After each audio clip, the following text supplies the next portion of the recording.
예, 오늘 묵상할 말씀은 누가복음 1장 26절에서 56절. 여섯째 달에 천사 가브리엘이 하나님의 보내심을 받아 갈릴리 나사렛이란 동네에 가서, 이 복음서 중에서 누가복음은 이렇게 예수님의 태어나심을 자세히 살펴서 처음부터 궁금해하는 것을 다 기록하고 있는 것을 볼 수 있습니다. 가브리엘 천사가 앞에서는 요한의 세례 요한의 탄생을 수태고지하고, 오늘은 이 천사가 다시 갈릴리 나사렛이라는 동네에 와서 예수님의 수태고지를 알리고 있습니다. 세례 요한의 고향은 유다 고을이니까 제사장들이 많이 사는 동네는 헤브론이었다고 말하고 있어요. 그때 당시에. 그러면 그 헤브론이 아닌가 이렇게 생각을 하고 그림을 그려놓으면 훨씬 이해가 쉽습니다. 집이 어디냐 이러면 뭐 북쪽으로 그리기도 하고 서쪽으로 그리기도 하고 막 이렇게 그리다가 보면 그림 못 그리겠다, 뭐 자료가 부족해서 이렇게 하면 우리 속에 머리에 남지 않습니다. 그러나 선명하게 헤브론이라고 해놓고, 만약에 다른 데서 자료가 나오면 바꾸면 돼요. 우리가 알고 있는 걸 그렇게 알고 있는 게 뭐 잘못된 건 아닙니다. 그러니까 아무 생각 없이 사는 거하고 그냥 그거라고 믿고 있는 거하고는 이건 하늘과 땅 차이입니다. 그래서 딱 자기가 그림을 그리기 전에 그림을 그려놓고 다른 사람이 얘기하면 아니라고 막 우기지 말고, 아 그렇구나, 그리고 또 자기 그 생각을 내려놓고 그걸 따라가는 게, 그게 우리가 하바루타라고도 하고 나눔이라고도 하고 묵상이라고도 하는데, 제 생각을 고집하면 전쟁이지만은 제 생각을 나타냈을 때 인정해주면 그건 하바루트가 돼서 말씀으로 남게 되고, 우리는 성경으로 채택 안 하더라도 유대인들은 그것을 전승이라고 말을 하면서 탈무드의 탄생이 그와 같은 모습으로 탄생하게 되는 것을 알 수 있습니다. 그래서 이 헤브론과 갈릴리 나사렛은 거리가 멉니다. 갈릴리는 갈릴리 서쪽에 있는 동네 이름이고, 나사렛은, 이 헤브론은 사해 동쪽에 서쪽에 있는 거기 때문에 거리가 한참 멀죠. 남유다와 북이스라엘 이렇게 나눌 수 있을 정도로 거리가 먼 거죠. 그래서 가브리엘이 동작이 빠르잖아요. 뭐 천사는 원래 발이 없습니다. 그냥 날아다닙니다. 거의 동시에 움직이기도 하고. 그래서 여섯째 달에 뭐 가는데 6달 걸린 게 아니고, 요한한테 수태고지를 해놓고 6달 있다가 갈릴리 가는데 6달 걸린 거 아닌가, 그렇게 읽는 사람은 아무도 없지만 그렇게 질문하면 보자 이러고 딱 살펴볼 수 있죠. 근데 요한이 뱃속에서 6달쯤 되면은 발길질 합니까? 못하죠 아직까지. 해요. 예, 그래서 6달 그쯤 됐을 때 이제 예수님이 오십니다. 왜 그렇게 했을까? 반응을 백성들에게 보여주려고 시간을, 인터벌을 준 거죠. 예비했다는 것은 뭐 아주 신약을 구약에서 예언했다, 그거 가지고 사람들이 안 믿는 거예요. 창세 때부터 지금까지 조상 때와 같이 그대로 있다 이렇게 말하니까 답답한 거죠. 그래서 성경은 그걸 좀 밝혀주려고 제일 가까이 온 사람을 얘기하는데, 그게 6달 앞에 온 거예요. 예수님보다 6달 앞에. 그전에는 막 100년, 1000년 막 이전에 예고를 하고 예언을 했지만, 이제는 6달 앞에 딱 요한을 보내면서 예수님이 온다 이렇게 하려고 됐어요. 그 이제 6달 되면 이제 사실은 사역이 시작이 돼야 되죠. 요한으로서. 그래서 6달이 딱 됐는데 가브리엘이 갈릴리 나사렛에 가서, 나사렛 어디로 갔다고? 요셉 집에 갔죠. 요셉은 직업이 뭐예요? 요셉 직업이 뭔지 모르는 사람 있어요? 목수. 예. 카펜터스라고 하죠. 그 목수가 내 집에 딱 간 거예요. 이 성경에는 안 나왔지만 가톨릭 드라마에 보면 요셉이 식구가 많았어요. 그 중에 처녀는 어떻게 가난했는지 어쩐지 모르고 요셉하고 결혼하기로 약속을 했던 그런 사람이에요. 요셉은 좀 넓게 나와요. 그 드라마에는. 그게 맞느냐 틀리냐 이걸 따지면 안 됩니다. 왜냐하면 네가 그러면 그려봐라. 그림 그리려면 니는 안 그리면서 남의 그림만 자꾸 방해하지 말고 일단 그렇게 해놓고 다른 게 있으면 그걸 고치면 됩니다. 영화를 지워버리고. 그래서 수많은 자료 중에서 정경으로 채택한 게 66건밖에 안 되는 거죠. 사실은 엄청난 양이 있었지만 그래 그것처럼 그렇게 하면 되는 거예요. 그래서 요셉이 정혼을 해놓고 임신을 하면 이거 돌로 쳐 죽이는 거거든요. 근데 거기에 대해서 자꾸 얘기를 하면은 얘기한 사람이 혼날 수도 있어요. 그러니까 얘기하지 마세요. 입 딱 다물고 약혼했는 처녀가 이제 처녀를 찾아가는 겁니다. 이름이 뭐라고요? 마리아. 우리는 세인트 마리아 이렇게 하는 거죠. 그 성모 마리아에게 찾아가서 28절 읽어봅니다. 그에게 들어가 은혜를 받은 자여 평안을 주었다. 주께서 너와 함께 하시도다 하니. 말하자면 신분이 아주 천한 처녀인 거죠. 처녀로서 그런 사람을 찾아가가지고 천사가 은혜를 받은 자요 이러니까 은혜를 받은 자요. 내가 은혜를 받았다면 이렇게 천한 자리에 앉아 있겠어요? 내가 이렇게 처녀인데 아직 19살도 안 됐는데 나이는 모르지만은 19살밖에 안 됐는데 내가 벌써 이렇게 팔렸는지 그건 모르지만 하여튼 그렇게 됐는데 내가 무슨 은혜를 받았습니까? 깜짝 놀래서 마리아는요 평안할지어다 딱 이렇게 합니다. 사실은 머리가 복잡한 거죠. 이 상황에서 우리가 이 그림을 그려보면 그렇다는 거예요. 아주 복잡해요. 심란해요. 그런 상황에서 편안하라고 말을 하는 거예요. 그러면서 편안한데 뭐 너에게 무슨 백마탄 왕자가 올 것이다 이렇게 말 안 하고 그냥 편안하라 하면서 주께서 너와 함께 하시도다 이럽니다. 사실은 주께서 이러면 주라고 하면요 모든 결정권을 가진 사람을 주라고 말합니다. 모든 결정권을 가진 사람을 주라 합니다. 그래서 아내는 남편 보고 임자라고 그러죠. 임자.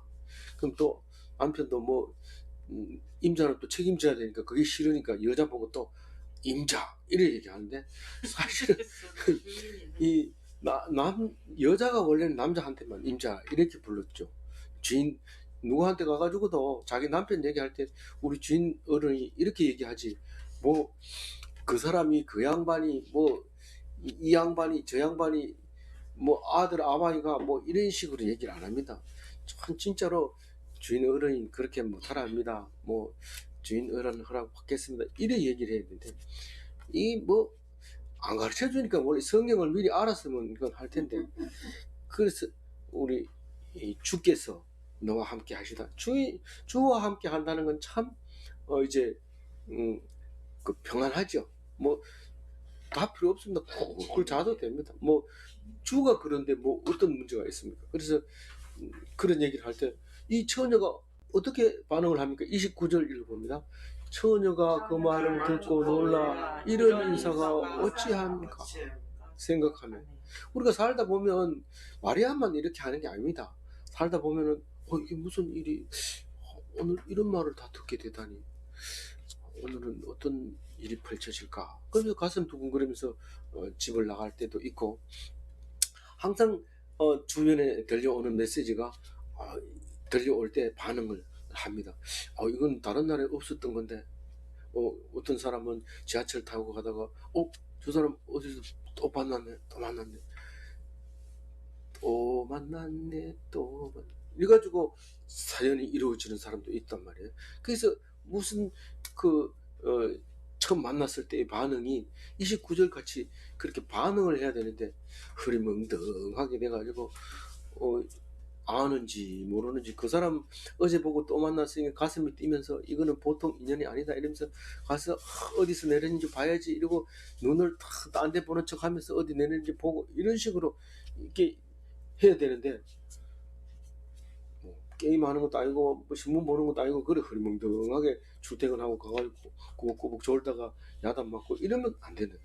이 정신이 항상 맑아 있어서 주위에 나타나는 정보를 전부 예민하게 받아들이는데 처녀가 이게 무슨 인사가 이런 인사가 있습니까? 다른 사람은 뭐 이상하다 좀 이렇게 느껴질 텐데 그걸 아주 정확하게 받아들입니다. 정확하게 단어를 탁탁 찍어줍니다.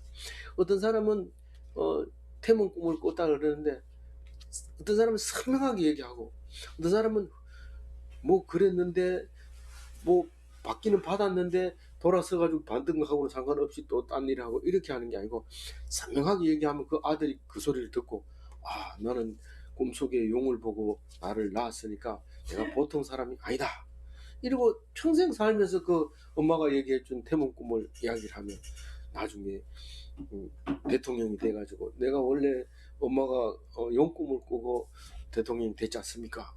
이러면 또 그날 저녁에 사모님들이 전부 들어가서 꿈 꾸느라고 또 그랬는데 그런 이제 선명한 인사가 있고 선명하지 못하고 그런 것 같은데 이럴 때도 있습니다. 그러나 우리가 그것을 선명하게 기록해 놓았을 때 우리는 그게 하나님의 말씀이 되고 우리에게 힘이 되고 또 위로가 됩니다. 우리 다 꾸는데 안 써놔서 모르는 거예요. 이런 꿈을 꿉니다.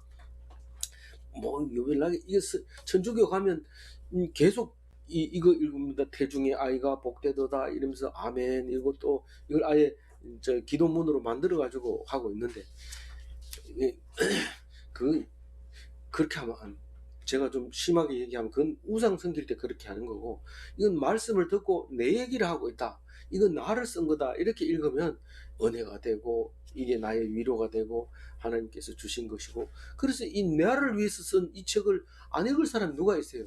누가 저기 이 김서방이 우리 집 김서방 말고 다른 사람들 중에 그 뭐 이서방이 쓴 글을 내가 읽을 이유가 뭐가 있어요? 그러니까 그 나를 위해서 쓴 거니 나를 쓴 거니까 내가 읽는 거야 날마다 흥미롭게 벌벌 떨면서 정말 나한테 이런 일이 있었는가? 있었어요. 생각해 보세요. 있었어요. 근데 내가 분명하게 안 받아 적고 뭐 그건 개꿈이겠지 이래 있어서 그렇지 않다고요. 선명하게 얘기를 하면 나옵니다. 그래서 그러면서 천사가 어떻게 된 거예요? 이게 무슨 나한테 이런 일이 그런 말을 해요. 이러니까 천사가 마리아여 무서워하지 말라. 네가 하나님의 은혜를 입었느니라. 뭐 이 소리를 이제 성경적으로 읽으면은 뭐 소리가 쾅쾅쾅쾅 나고 정신이 없게 이렇게 들려올 것 같지만 그냥 세미한 음성으로 이렇게 들려줍니다. 그 엘리야가 들을 때도 그 빛과 천둥 사이에 그 사이에 세미한 음성을 들었다고 얘기를 하잖아요. 그러니까 우리는 이 성경이 기록해 놓으니까 큰 소리로 말했는지 적게 소리로 말했는지 모릅니다. 한 박자 쉬는 거는 셀라라고 했지만은 세게 얘기했는지 약하게 얘기했는지 그거는 이 성경이 기록을 하지 않아요. 그래서 이거는 뭔지 모르지만 뒤에 읽어보면 세게 했는지 약하게 했는지 알아요. 그래서 31점 조곤조곤 얘기합니다.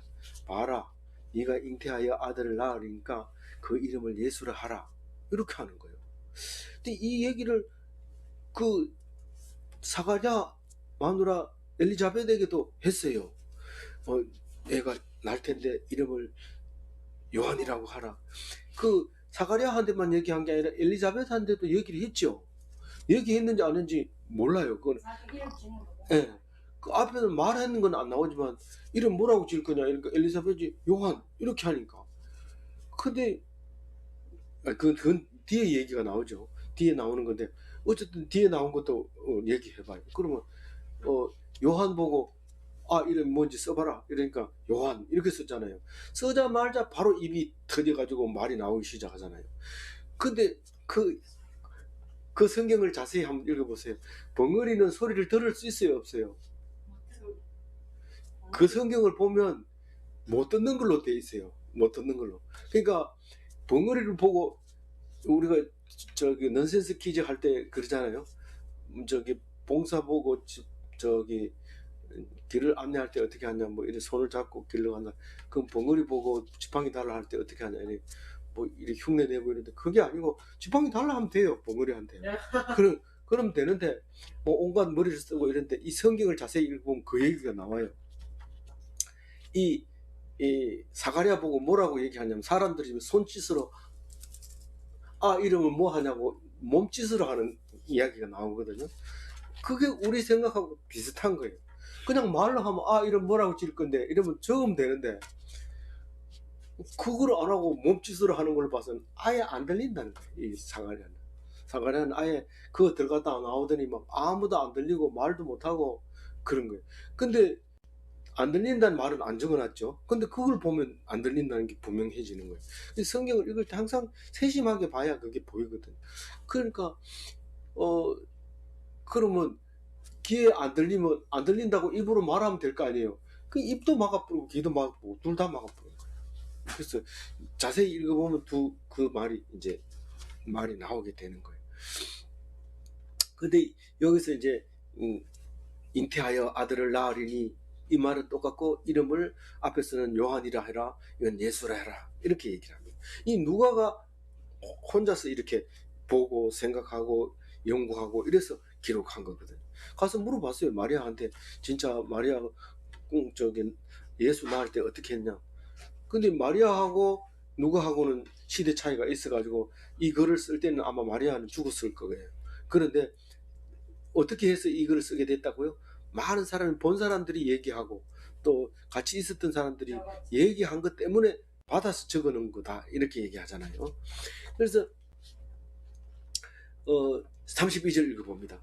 그가 큰 자가 되고 지극히 높으신 이의 아들이라 일컬을 것이요 주 하나님께서 그 조상 다윗의 왕위를 그에게 주시리니. 여기서부터 이제 예수님이 등장을 합니다. 누가복음에서는 예수님이 등장해서 예수님은 어떤 분인가? 이럴 때 예수님은 아들이다. 누가 낳냐? 마리아가. 언제 낳냐? 요한이 6달째 잉태를 대해가지고 낳다. 그리고 그 사람이 뭐냐? 그는 큰 자다. 그러면 누구의 아들이냐? 요한의 아들이다. 이러면 50점. 그 다음에 그리고 또 지극히 높으신 의 아들이다. 이러면 100점. 이런데 지극히 높으신 이가 요한의 아들, 요셉의 아들. 죄송합니다. 요셉의 아들 이러면 50점. 그래서 지극히 높으신 이가 누구예요? 하나님. 한문으로 말하면 뭐예요? 지존자. 지존자의 아들이다. 큰 자는 뭐가 큰 자일까요?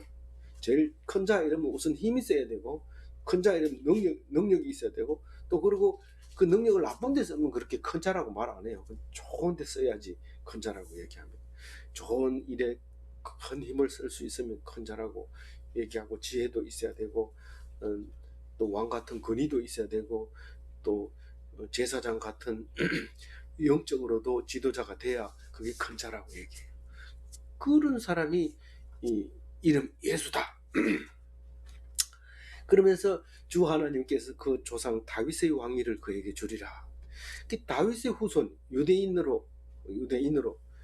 아니면 다윗의 후손 아니면 이스라엘 백성 가지고는 다윗의 후손이 아닙니다.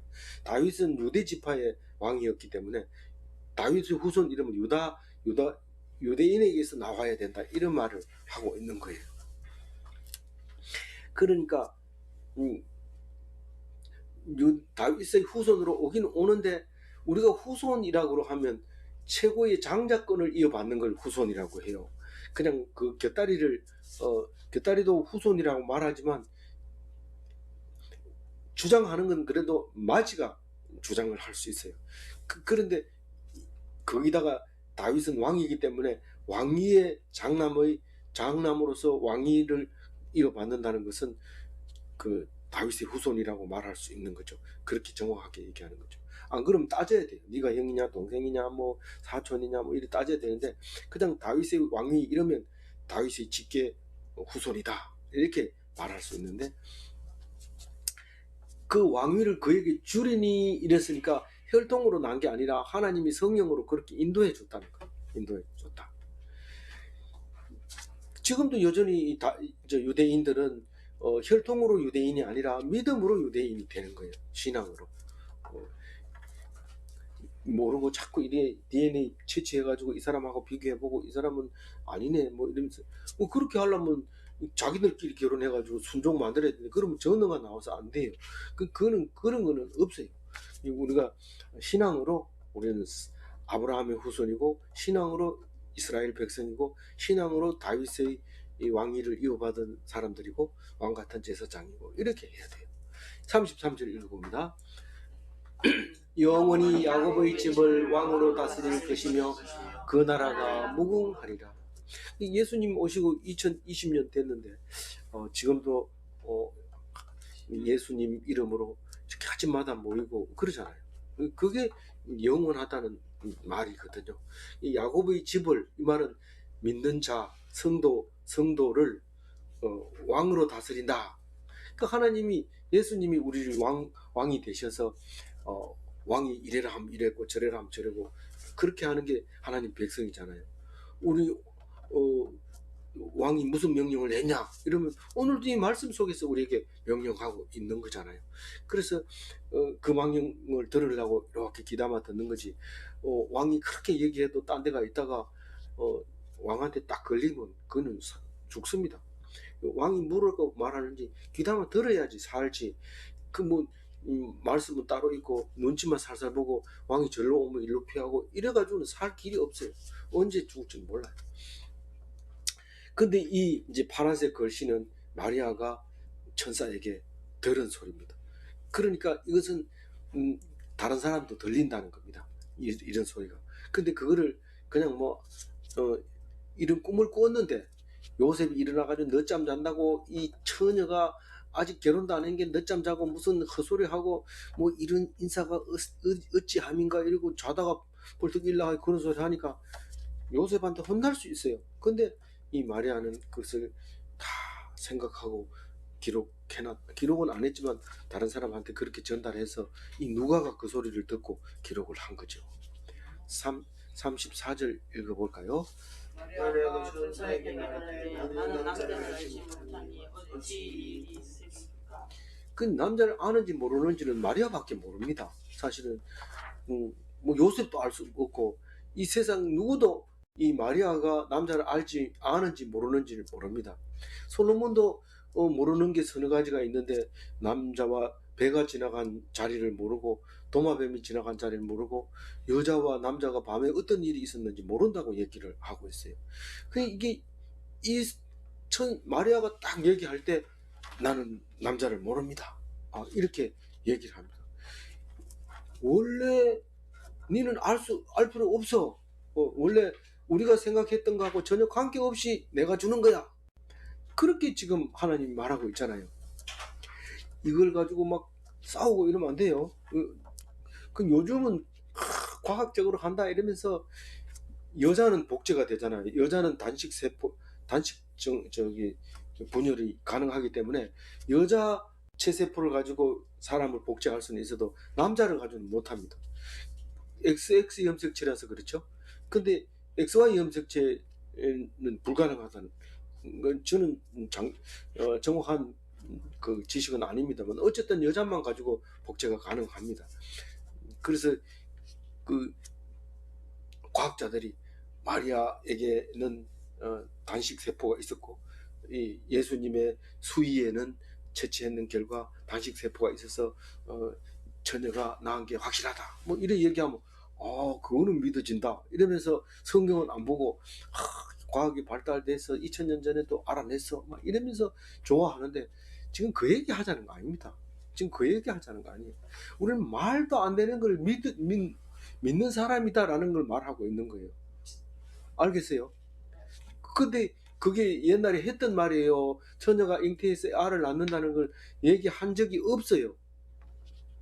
있었어요. 이사야 7장 14절에.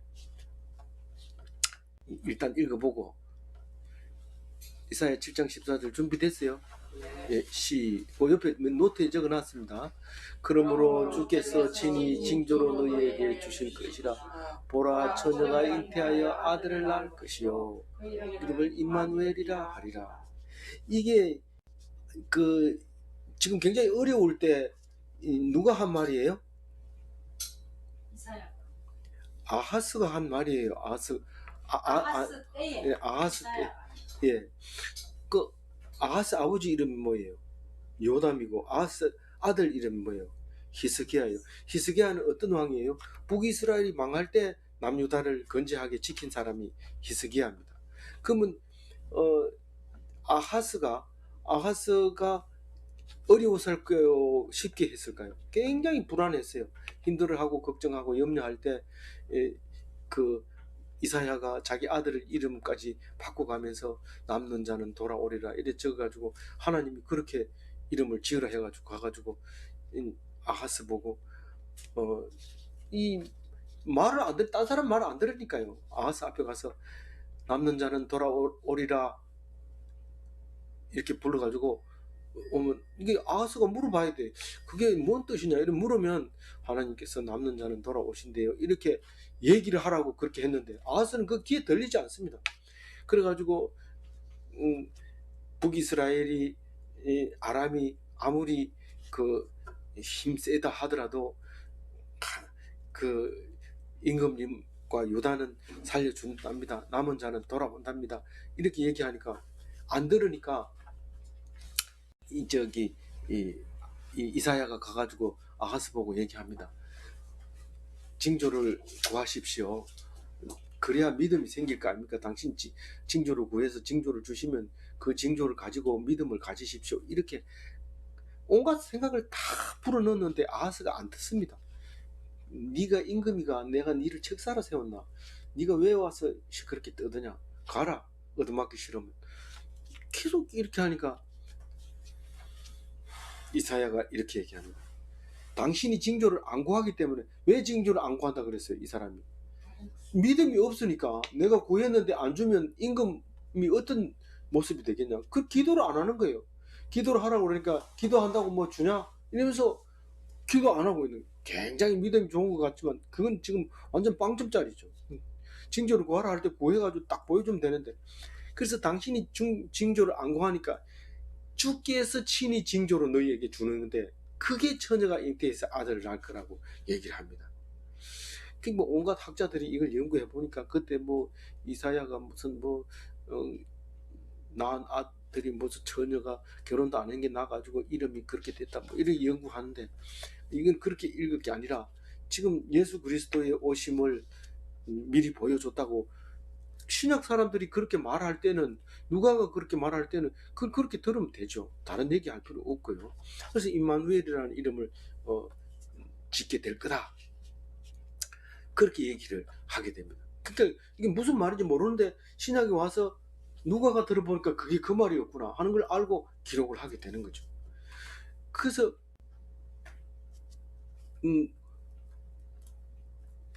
34절에 마리아가 깜짝 놀라서 그렇게 말할 때 불가능한 걸 하는 게 하나님이고 그게 능력이지 무슨 뭐 넘어진 애를 벌떡 이렇게 세우는 걸 그게 하나님 능력이라고 하는 게 아니다. 이런 걸 말하는 거다. 이런 메시지가 그 안에 들어있어요. 35절 읽어봅니다. 천사가 대답하여 이르되 성령이 내게 임하시고 지극히 높으신 능력이 너를 덮으시리니 이름으로 나실 바 거룩한 이는 하나님의 아들이라 일컬으리라. 어떤 사람은 절에 가가지고 불공을 드리고 나와서 임신해가지고 그 이름을 뭐라고 짓는데 그러니까 뭐 또 옆에 있는 사람이 그 불공을 드려 그런지 그 스님하고 얼굴이 많이 닮았다 이러면서 막 그래 얘기하는데 그러면 불경죄로 걸리죠. 그건 위험하죠. 그런 말을 하면. 그렇지만 믿음대로 이게 여기서도 불교에서도 그런 얘기 하는데 기독교에서는 왜 못합니까? 당연히 할 수 있는 거죠. 네가 성령이 너를 덮으면 거룩한 이는 하나님의 아들이라 일컬으리라. 예수님을 아들이라고 일컬을 거다. 네가 성령이 너에게 임하고 하나님의 능력이 너를 덮으면 그러면 예수님은 하나님의 아들이라 일컬으리라 이렇게 말하고 있잖아요. 그죠? 근데 우리는 이거를 오래 묵상을 못하고 뒷얘기를 마저 읽고 싶어가지고 읽어보면 앞에 거 잊어버립니다. 그래서 이걸 자세히 읽어보면 그런 말이에요. 성령이 임신하게 하고, 그게 바로 하나님의 능력이 그걸 덮은 것이고, 그리고 그 태어나는 그 아이는 하나님의 아들이라고 부르게 된다. 그런 말을 35절에 천사가 합니다. 36절, 보라 내 친족 엘리사벳도 늙어서 아들을 배웠느니라. 본래 임신하지 못한다고 알려진 이가 이미 6달이 되었나니. 이거는 아하스에게 징조를 구하라니까 난 징조 안 구하겠다, 하나님을 시험하지 않겠다, 이렇게 하는 말하고는 완전히 딴판으로 네가 징조를 구해봐라, 네가 하나님의 아들을 낳겠다 그러는데, 우리 다 하나님 아들입니다. 그런데 사람들이 그 사람을 그렇게 부르겠다, 예수님을 꼭 그렇게 부르겠다는 겁니다. 우리가 하나님이 아니고 그 하나님 아들이 아니고 예수님만 하나님 아들이라는 뜻이 아니고 그렇게 불러지겠다는 거고. 그런데 그러니까 깜짝 놀라니까 네가 그러면 징조를 구해봐라, 이사야처럼 이렇게 말하지 않고 바로 얘기를 합니다. 천사가 바로 네가 불가능한 임신을 했는데 지금 불가능한 임신을 내가 알려줄게. 그게 바로 요한이 태어난다. 요한은 지금 불림 영감 할머니한테서 날 거다, 이렇게 딱 얘기하는 거예요. 이게 다른 사람들은 유대 전성을 보고 말했을 거예요. 엘리사벳하고 마리아하고 사촌간이다, 이제 이렇게. 그거는 성경이 없기 때문에 강력히 주장은 안 합니다. 근데 적어도 그 정도 하면 유대 전성을 많이 공부해서 그렇게 말하지, 함부로 그렇게 얘기하지는 않죠. 그래서 그 엘리사벳하고 사촌이면 예수님과 요한은 사실 오촌, 외사촌, 외갓집 오촌쯤 되는 거죠. 척수로 따지면 그런 거고. 근데 그 정도 이제 입니다. 그러니까 내 친족 엘리사벳도 가졌다. 그러니까 사촌 언니가 늙었잖아. 근데 그 늙은 사람도 가졌다. 정말요? 이렇게 이제 정신이, 이거는 성경은 입체적인데 평면으로 쓰려고 하니까 동시에 그렇게 안 나오지만, 우리가 드라마를 만들려면 동시에 해야죠.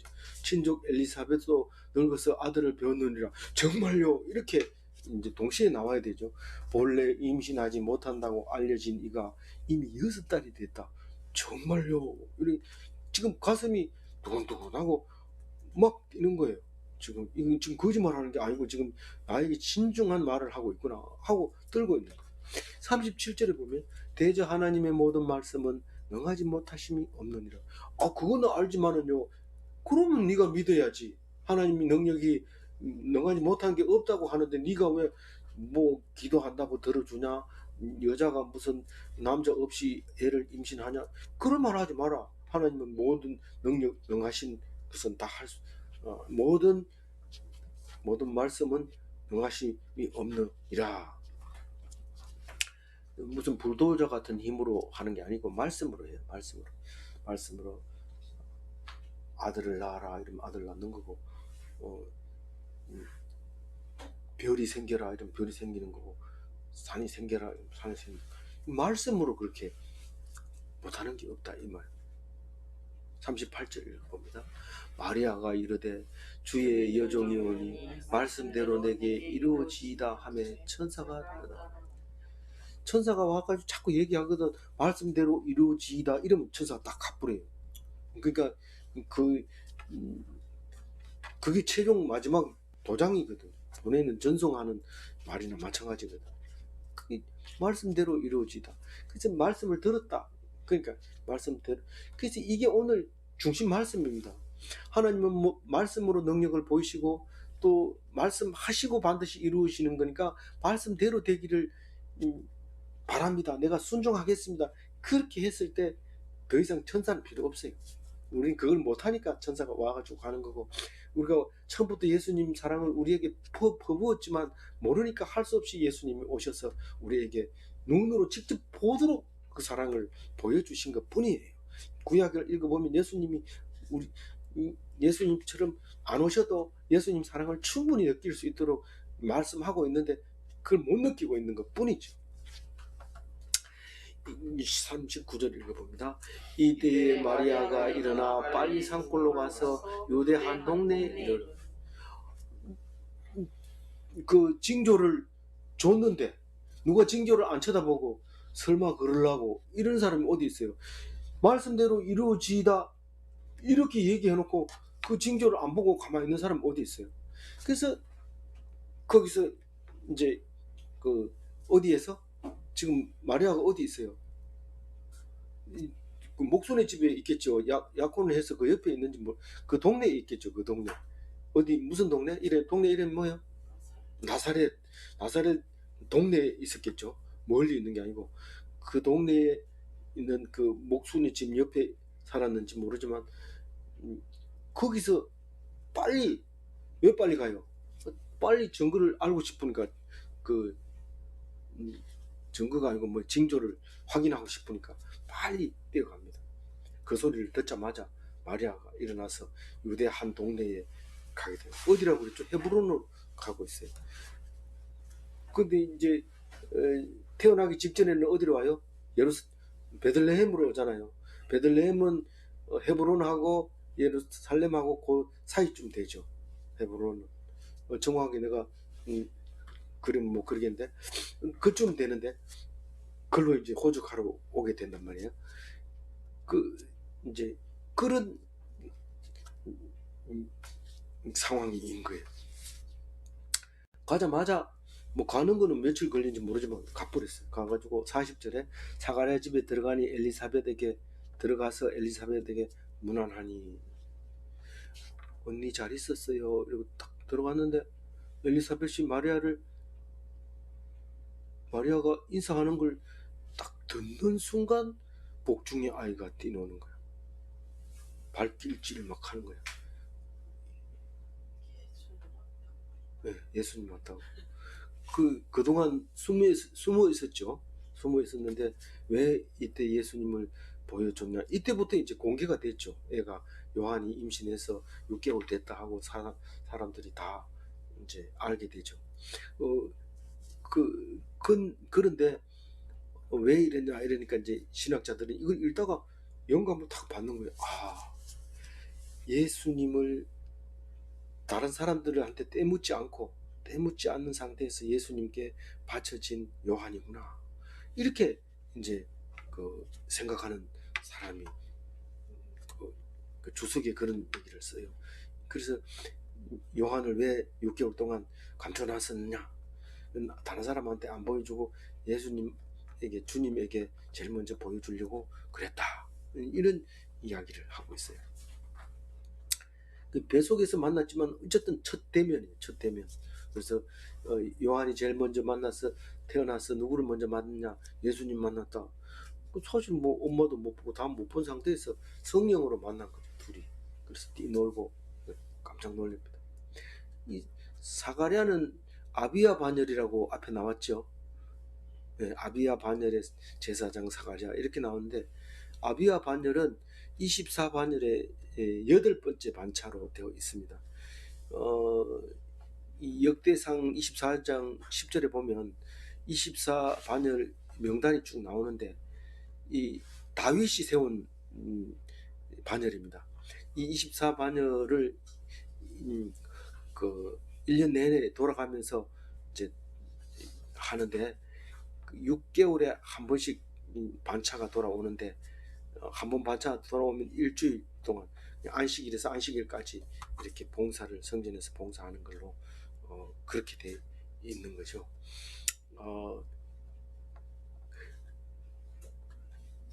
사가랴가 지금 제사장의 집안이라는 것을 말하고 싶어 하고요. 그 애가 뛰놀자마자 누가 성령이 충만하게 돼요? 엘리자벳이 성령이 충만하게 돼서 이제 그 녹색 글씨를 이제 말하고 있습니다. 큰 소리를 지릅니다. 조용하게 방에 앉아가지고 인기척을 안 냅니다. 사람 소문 나면 누가 문 열고 들어올까봐 조용하게 있다가 마리아가 문 열고 떡 들으면서 언니 잘 있었어요 이러니까 애가 막 발길질하고 이러니까 엘리자벳이 막 성령이 충만해서 말 새가 없어요. 성령 충만하면 큰 소리로 부릅니다. 여자 중에 내가 복이 있으며 내 태중의 아이도 복이 있도다. 이 천주교 미사 드릴 때 꼭 요거 얘기합니다. 복이 있으며 내 태중의 아이도 복이 있도다. 아멘. 그리고 또 다음 하고 TV에도 계속 나오더라고요. 제가 미사는 정식으로는 안 드릴 수도 없지만 TV에는 계속 하니까 볼 수 있죠. 43절에 내 주의 어머니가 내게 나오니 이 어찌된 일인가. 벌써 이 성령이 임하면 그 자기도 모르게 그런 얘기가 나오는 거예요. 내 주의 어머니가 내게 오시니 이게 어떻게 된 건가? 감격스럽죠. 감격스러워. 그 내 준지 어떻게 알아요? 아가 노는 거 보니까 그렇게. 그 엘리자벳은 벌써 다 알아들은 거예요. 44절 보라 내 그 문안하는 소리가 내 귀에 들릴 때에 아이가 내 복중으로서 기쁨으로 놀았다. 그렇게 얘기하면서 45절에 보면 주께서 하신 말씀이 반드시 이루어지리라고 믿는 그 여자에게 복이 있도다. 그래서 우리가 자꾸 복을 복하지만은 이 복 있는 게 딴 데 있는 게 아니고 믿음에서 나온다는 사실이에요. 사실은요. 믿음이 없으니까 그렇게 이루어 놓고도 죽어버리고 그렇게 잘해 놓고도 살고 싶지 않다 그러고, 그런데 믿음이 있으면 찌질해도 참 보잘것 없어도 그게 복이 된다는 거예요. 근데 그 뭐를 도대체 믿음이라 합니까? 말씀하시고 이루어진다는 사실을 믿는 거예요. 말씀하시고. 그러니까 말씀을 봐야 돼요, 안 봐야 돼요? 안 보면은 믿을 수가 믿는 게 없어요. 뭔 말씀했는지 모르니까 믿을 게 없어요. 근데 뭐 믿는다 이러면서 성경 한 번도 안 보고 나는 믿는 사람이니까 어떤 사람은 습관적으로 그런 얘기를 해요. 자기는 믿는 사람이라서 그런 게 안 한다 이런데, 가만히 들어보면 우상 미신을 믿고 있는 것 같은 느낌이 들 때가 있어요. 근데 말씀을 가지고 말씀대로 이루어지는 것을 믿는 것이 그 사람이 복이 있다고 오늘 중심 말씀이었죠. 그런데 이제 마리아가 이제 노래하는 이야기가 46절에서 끝에까지 나옵니다. 46절 마리아가 이르되 내 영혼이 주를 찬양하며, 이제는 뭐 하나님 사람 돼버렸어요. 마리아는 이제 뭐 세상 걱정 다 잊어버리고 오직 주께만 매달려 있어요. 그래서 내 영혼이 주를 찬양하며, 뭐 설거지 해야 되는데 필요 없어요. 마르다는 뭐 언니가 그렇게 설거지하고 바빠가지고 이리 뛰고 저리 뛰고 하는데 마리아는 뜩 앉아가지고 주님 턱 앞에 앉아가지고 얼굴만 이렇게 쳐다보고 있으니까 마르다가 얼마나 믿겠어요. 아니 주님이 오시면은 좀 청소를 하고 주님을 좀 기쁘게 해드려야지 그 코앞에 달라붙어가지고 예수님 그 좀 마리아 좀 야단쳐서 일 좀 하게 해주세요. 가만 놔두라, 좋은 것을 택했다, 이렇게 얘기하는 거예요. 일하면서 성질이 되게 나잖아요. 성질 내려면 일하지 마라. 그러니까 더 막 기분 나쁘잖아요. 그러니까 일하지 말아요. 맨 처음에 그 얘기 들으면 뭐 그래도 일하라 이래야 되지 일하지 마라 이러면 예수님 나쁘다. 근데 오직 믿음. 그래서 이 마리아는 지금 46절에 이 마리아는 내 영혼이 주를 찬양한다. 뭐 다른 거 다 필요 없고 47절에 내 마음이 하나님 내 구주를 기뻐하였어. 마음이 하나님을 기뻐했어.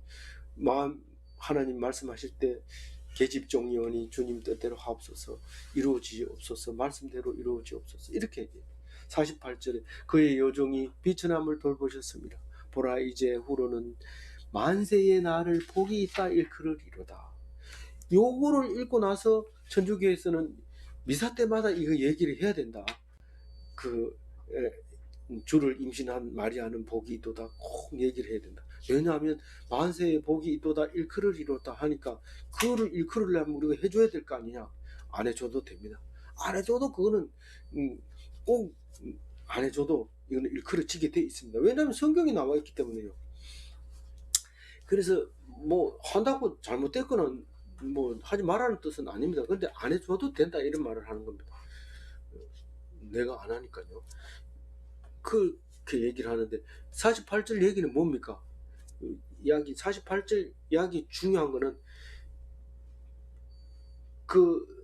왜 나를 복이 있다고 얘기를 합니까?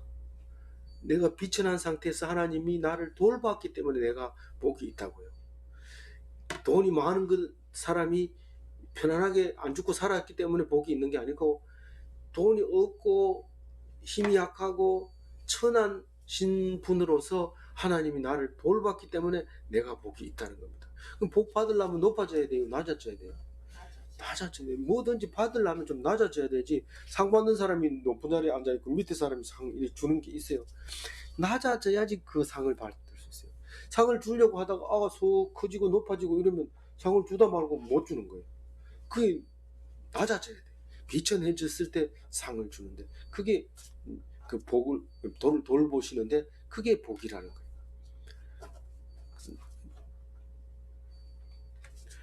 49절은요. 능하신 이가 큰 일을 내게 행하였었으니 그 이름이 거룩하시며. 이 하나님의 이름이 거룩한 이유가 뭐라고요? 큰 일을 했기 때문에 거룩하다는 말이에요. 큰 일을. 뭐가 그렇게 큰 일이냐? 아주 비천한 사람에게 엄청난 하나님의 아들을 보내주신 거가 이게 큰 일이 아니고 무슨 일이겠어요? 그렇기 때문에 거룩하다고 우리가 노래하겠다는 거죠. 50절에 읽어봅니다. 긍휼하심이 두려워하는 자에게 대대로 이르리로다.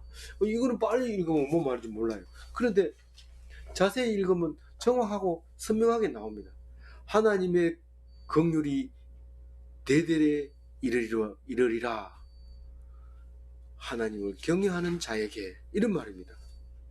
하나님이 긍휼이 대대에 이르리라.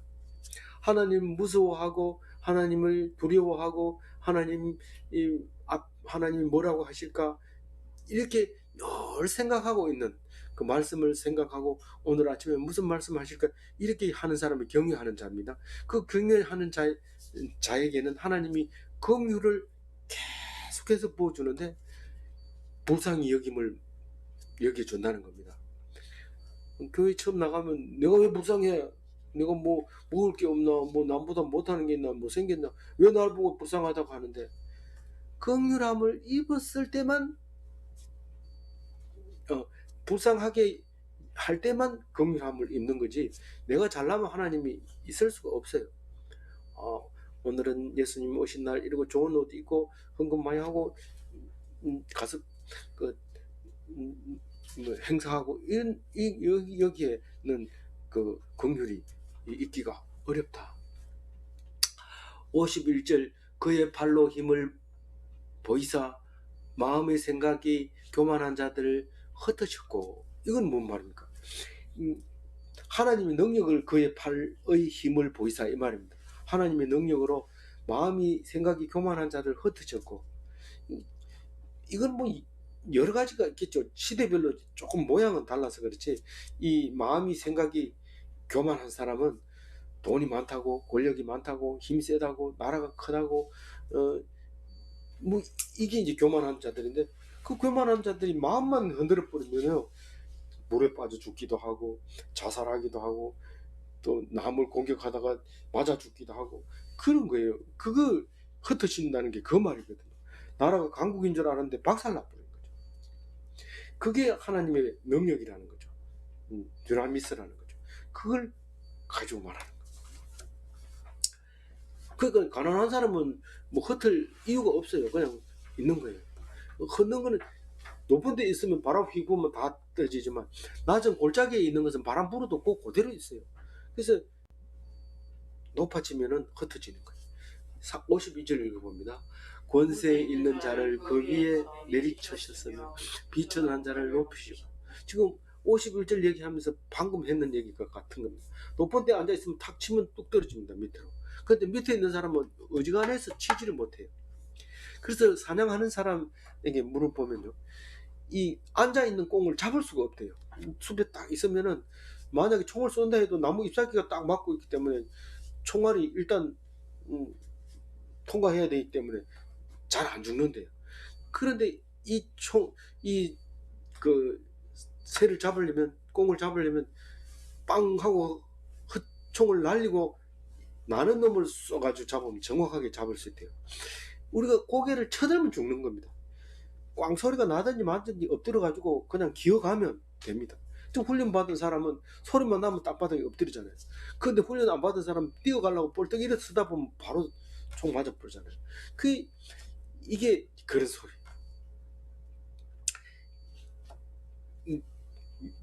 권세 위에서 내리치고 비천한 자를 이 땅바닥에 붙어 있는 놈을 세워 높이는 거.